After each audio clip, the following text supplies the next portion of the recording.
va nous montrer la zone où il y a surchauffe. Bonjour les amis. Ok, aujourd'hui j'ai reçu un téléphone qui vient d'un collègue. Il m'a parlé d'un problème de court-circuit. Ensemble, on va essayer de diagnostiquer pour voir ce qui ne va pas avec le téléphone. Ok, les amis, vous pouvez de liker et de vous abonner. Aussi, laissez le commentaire. Je suis disponible pour répondre aux commentaires. Ok, on va commencer par connecter la batterie et mettre le téléphone en charge pour voir si ça charge ou pas. Ok, là on constate que le téléphone ne réagit pas. Pas de charge. Et c'est un Xiaomi. Ok, on voit que le téléphone ne charge pas. Et sur le fast charger, on voit une faible consommation. Là, je déconnecte, je rebranche, on voit une faible consommation. Ça varie entre 0,1 et 0,2. Donc, ce qui indique que le téléphone a vraiment un problème. Ok, là, je vais utiliser mon câble mécanique pour vérifier, pour connecter et essayer de voir si ça a vraiment un court-circuit. Ok, lorsque je vérifie le câble, je cherche le connecteur pour pouvoir utiliser sur ça.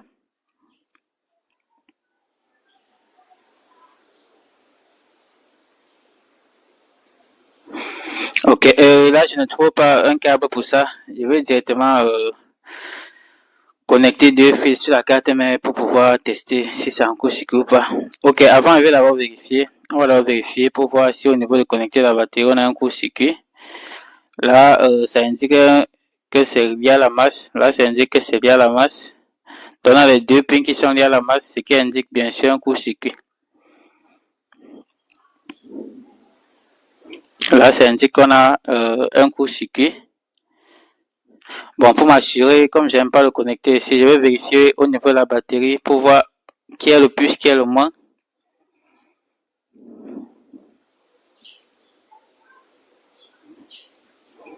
Ok, je mets le multimètre en mode tension continue. Ensuite, je teste le connecteur pour voir le moins, où est le moins, où est le plus. Donc là, on peut voir qu'on a 4,2 volts, ce qui indique que la batterie est bien chargée. Donc normalement, le téléphone devait démarrer. Et ici, c'est le puce ici. On voit que le puce VBAT est vraiment en court-circuit.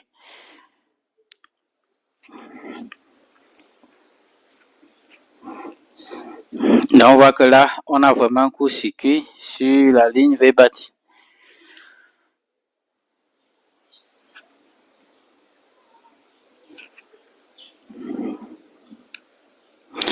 Ok, là on va retirer la carte mère pour tester, pour pouvoir tester, connecter à l'alimentation et vérifier.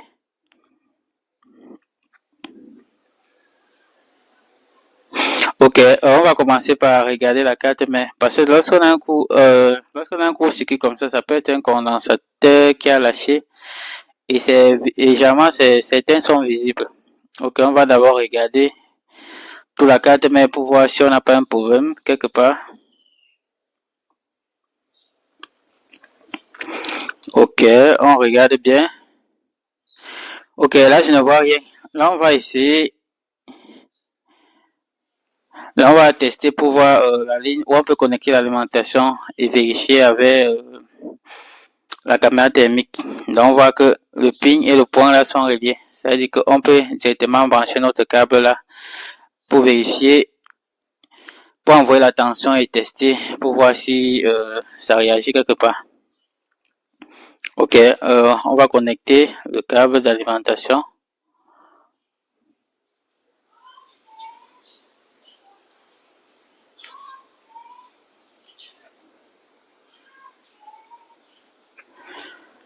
Donc là on connecte le puce et en bas on connecte le moins.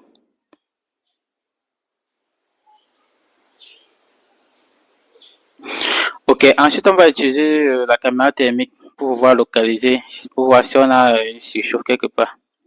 Ok, là on démarre et on lance le logiciel. Donc, comme on peut voir ici, la caméra thermique a démarré.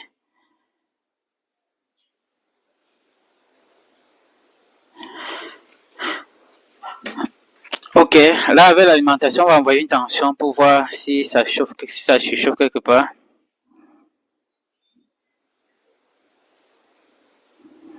Là, je veux brancher l'alimentation. Donc là, on voit que ça commence à chauffer. On voit le câble qui rougit un peu en bas. Ça chauffe un peu. On voit comment la tension du câble a augmenté.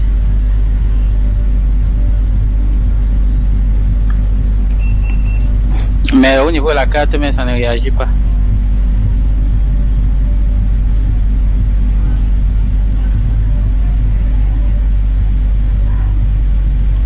On va essayer de tourner un peu pour voir.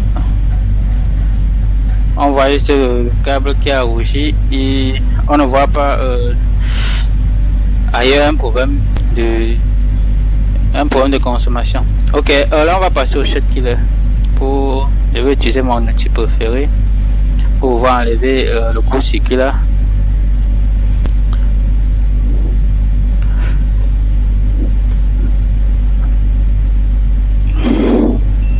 Ok, on va tester d'abord si ça fonctionne.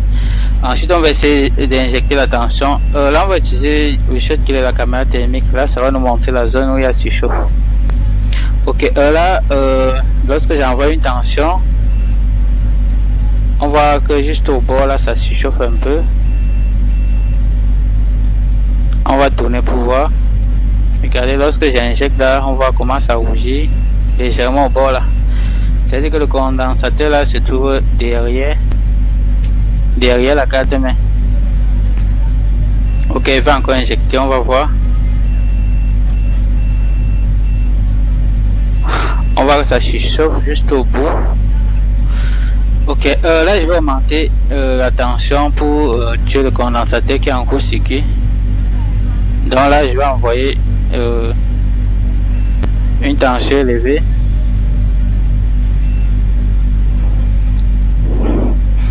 Ok, là on voit que ça ne réagit pas. Apparemment le shot qu'il a annulé sans enlever le court-circuit.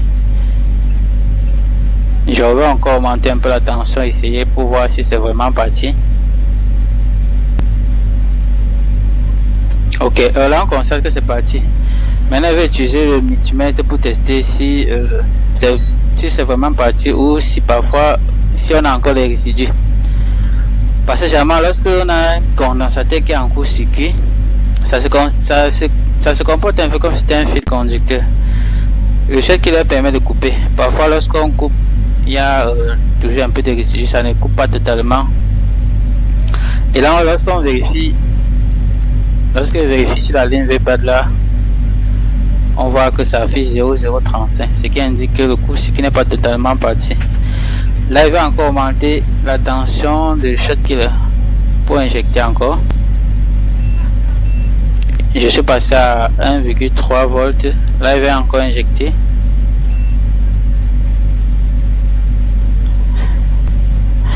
Donc, généralement, c'est comme ça qu'on fait. Lorsqu'on utilise une tension et qu'on voit que le court-circuit n'est pas totalement éliminé, on peut augmenter la tension de shot killer au fur et à mesure.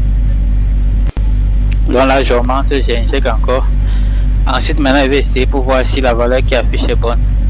J'ai dit que lorsqu'on est en mode Joule, si la valeur qu'on affiche, qui s'affiche est inférieure à 0,100, 0,200, il faut qu'on considère jamais que la ligne a un problème. Là, on peut voir qu'on a une bonne valeur, 0,300. Attends, je vais encore mesurer. Là, on peut voir qu'on a, au niveau du VPAT, on a une bonne valeur de 0,400. Là, ça veut dire que la ligne VPAT est bonne. Ok, ensuite je passe au microscope, on va vérifier. On voit ici 0,400. Ici c'est la masse, ici on a 0,400, ce qui indique que le court-circuit a été éliminé. Là maintenant le téléphone peut bien démarrer. Ok, là on va nettoyer et on va remonter pour voir.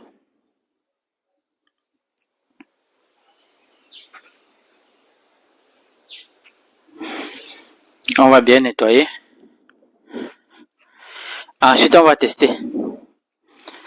Ok, vous voyez que malgré que j'ai utilisé le shot killer, la caméra m'a montré où le problème se trouvait. Bon, j'ai une préférence pour le shot killer parce qu'au moins, lui, il est rapide. Avec la caméra thermique, c'est un peu lent.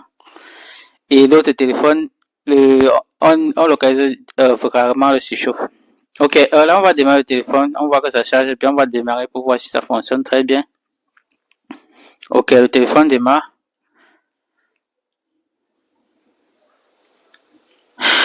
Ok, là on voit que ça fonctionne bien. Ok les amis, c'est tout ce que j'ai à faire pour aujourd'hui. Abonnez-vous et likez. Et laissez